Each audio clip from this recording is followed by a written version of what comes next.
नमस्कार दोस्तों।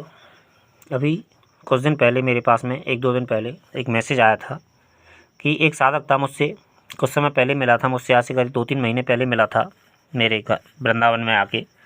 तो उसने मुझे उस समय तो कुछ और बातें बताई थी और इस समय कुछ और बातें बता रहा है। उस समय तो उसने वो बात बताई नहीं जो मुझे आज बता रहा है। उसने बताया था वो अप्सरा साधना के विषय में थोड़ी सी जानकारी चाहता था और मंत्र विज्ञान के विषय में थोड़ी जानकारी चाहता था। सो मैं उससे मुलाकात की थी, मेरी उससे मुलाकात हुई थी। तो उस समय तो वो केवल सिर में दर्द बताता था कि मुझे ऐसा लगता है कि मेरे ऊपर कोई तंत्र प्रयोग हुआ है और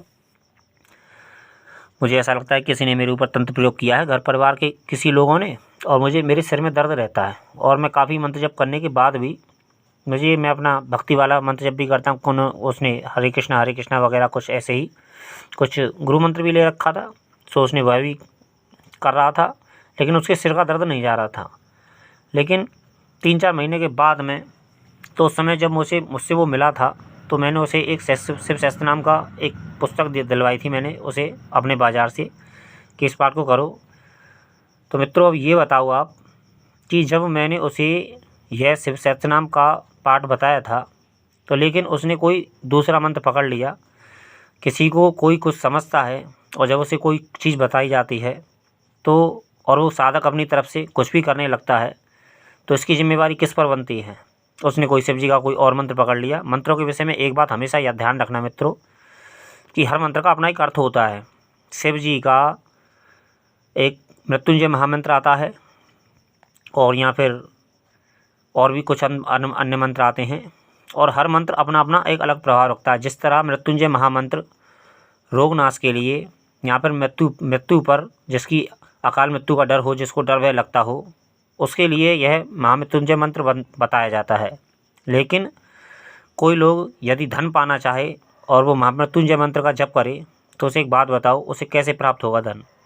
और इसी तरह यदि हम कोई, जैसे हमारे रोग है और हम धन पैसे के मंत्र को जाप करें या फिर कुबेर मंत्र का जप करें या फिर लक्ष्मी मंत्र का जप करें, तो एक बात बताओ मित्रों, हमारा रोग शांत कैसे होगा, हमारा रोग ठीक कैसे होगा। क्योंकि हमें है तो परेशानी, हमें तो है तो बीमारी, और हम जाप कर रहे हैं पैसे वाला मंत्र का। तो ये मित्रों समझने वाली बात होती है। उस साधक ने आज मुझे 1-2 दिन पहले कॉल की थी और उसने पूछा था कि भाई मैंने ऐसे ऐसे आपसे मुलाकात हुई थी। मैंने कहा हाँ हुई थी। तो आपने जो बताया था मैंने उससे पूछा था कि भाई मेरे सिर का दर्द नहीं जा रहा है। मैंने कि एक बात बताओ, मैंने जो तुम्हें चीज़ बताई थी वो तुमने किया कि नहीं किया। मैंने कि क्यों नहीं किया, कि मैंने कोई शिव जी का दूसरा महामंत्र जप वगैरह जप कर लिया था। तो मैंने कि भाई अब इसमें मैं क्या कर सकता हूँ। एक बात बताओ, जब मैंने कोई बात बताई थी और तुमने उसका पालन तो किया नहीं, तुम अपने आप को स्वयं को ज्ञानी समझते हो।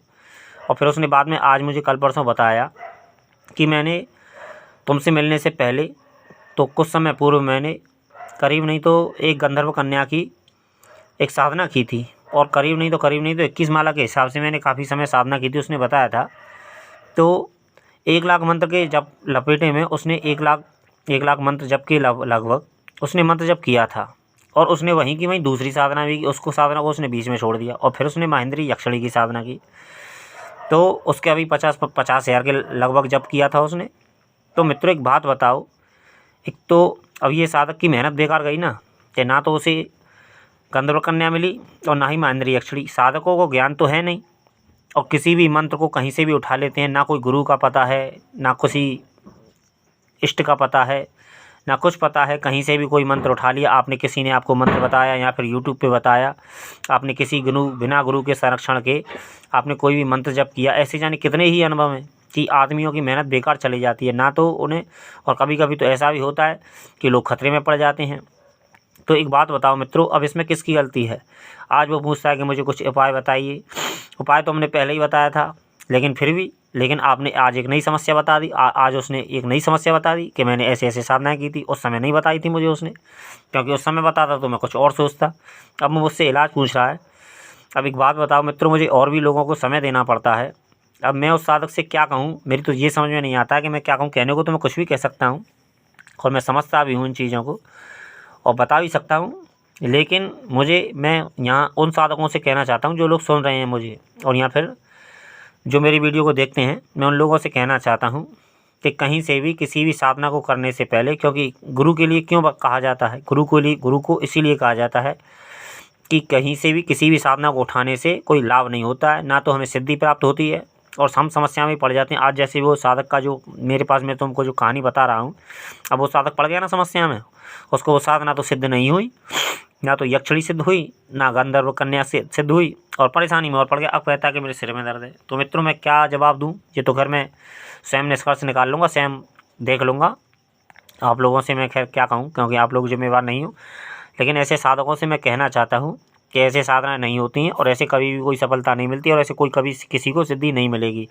बेकार में अपना समय गंवा रहे हो और ऐसे हरकतें नहीं करनी चाहिए, क्योंकि ऐसी हरकतों से कुछ सिद्ध नहीं होता है। धन्यवाद मित्रों।